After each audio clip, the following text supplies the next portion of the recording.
Scene 22 and 23 in my version are Act 5 Scene 1 and Act 5 Scene 2 if you're looking at the folio version. And these are two really sort of short scenes that just really set up the final scene of the play, you know, that slightly cathartic ending that we got. And we see everything start to unravel, I guess, really, for the Machiavellian characters. We get it in the sense that both sisters have now sort of fallen for Edmund, and both sisters are really keen to you know, sort of follow their lust, really, to be with him. Line 20, Goneril says, "I'd rather lose the battle than that sister should loosen him and me." And we get the sense there that, just like with Edmund, Goneril's body is really her undoing here. Her own lust and her own desire for Edmund is undoing her. He's losing focus on the battle, and actually this is all about, you know, him and me. Says it's about their two bodies. So we actually see here the Machiavellian characters undone by the bodies in exactly the same way that Gloucester and Lear were, by their own bodily failings through getting old, and by Gloucester's lust in having a bastard son in the first place. So we see that irony, that it's all the same mistakes, I guess, really are carrying on. We get the sense that everything's sort of fractured here because these new people have taken over, but taken over through treason, which itself is morally wrong, and to a Jacobean audience who believed that the king was God on earth would be seen as totally unforgivable. So Shakespeare shows them, you know, shows us this new world replacing the old, but by its very nature, by taking over, it has to then be its own undoing. It's only Albany and Edgar who were able to sort of cope and adapt to the world without losing their loyalty to the old, who were allowed to sort of, you know, be remaining at the end.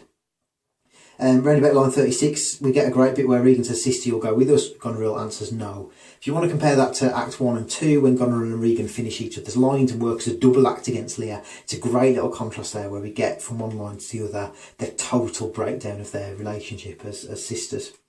And then that's emphasised even more when Edmund basically realises that he's played both sisters, both of them. He said that he loves them. So he says about line 58, 59, "To both these sisters have I sworn my love, each jealous of the other as the stung are of the other. Which of them shall I take, both, one, or neither?"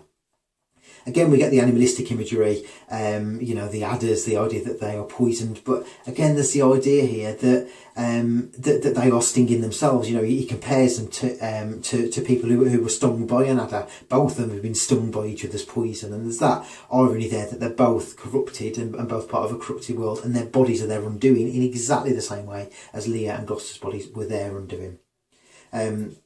Edmund goes on to say about line 65, 66, "Now then we'll use his countenance for the battle, which being done, let her that would be rid of him devise his speedy taking off." Basically, he decides that Goneril can take care of Albany. Goneril can have Albany dead, and it's one less problem for Edmund to worry about. So he seems still sort of plotting and trying to get what he can, but we get in the sense everything's crumbling here. The Machiavellian characters are undone by their own bodies, by their own very nature, in the way that Edmund is a bastard child. Goneril and Regan, as Rutter says, are now monsters for women. They stop being women, they start being monsters, and so therefore they're, you know, this monstrosity is their own undoing. And that really sets up then Act 5 Scene 2, where Queen Cordelia comes in and Edgar's disguised as a peasant, leading Gloucester here to fight in this battle. Of course, this battle ultimately is unsuccessful for the French, but it's a great bit right at the end of this very, very short scene, when Edgar says, "What in ill thoughts again? Men must endure, their going hence even as their coming hither. Ripeness is all. Come on." Gloucester basically said before that a man may rot even here. Basically, Gloucester's accepting he's on his way out. But, you know, Edgar's line at the end is brilliant. "Men must endure, they're going hence as they're coming hither." Basically, men must carry on. Men must be the same in the way that they leave the world, in the same way as they're coming to it. And there's a real irony there when, you know, he seems to be saying there he's calling out for solidarity, for continuance, which at the end of the play, Edgar's final lines and Albany's final lines seem to suggest that as well. But equally, there's the irony that the guy who's saying that, Edgar, is the one who has been disguised, who has changed his identity, and he's about to unveil himself as Edgar again. So, you know, there's that difference really in terms of what he says and what he does. Shakespeare, again, though, I think is aligning Edgar both with continuity, keeping the old system going, and being able to transform. And that, just like with Albany, is what allows them to sort of succeed. And that bit right at the end, ripeness is all, come on. obviously come on, acts as a bit of a rallying call for the very, very final scene where the old world does sort of die out, and there is this, the Machiavellian New World also dies out, and then a more positive New World is able to sort of form. Right, this is all, it shows maturity, doesn't it? You know, Edgar finally has matured and is about to now be unveiled as Edgar, and Shakespeare has shown that maturity developing for him and for Albany, so that they are able to replace the old world, but without making those mistakes, but without committing treason and blasphemy in the way that Goneril, Regan and Edmund have, and therefore being undone by their own bodies.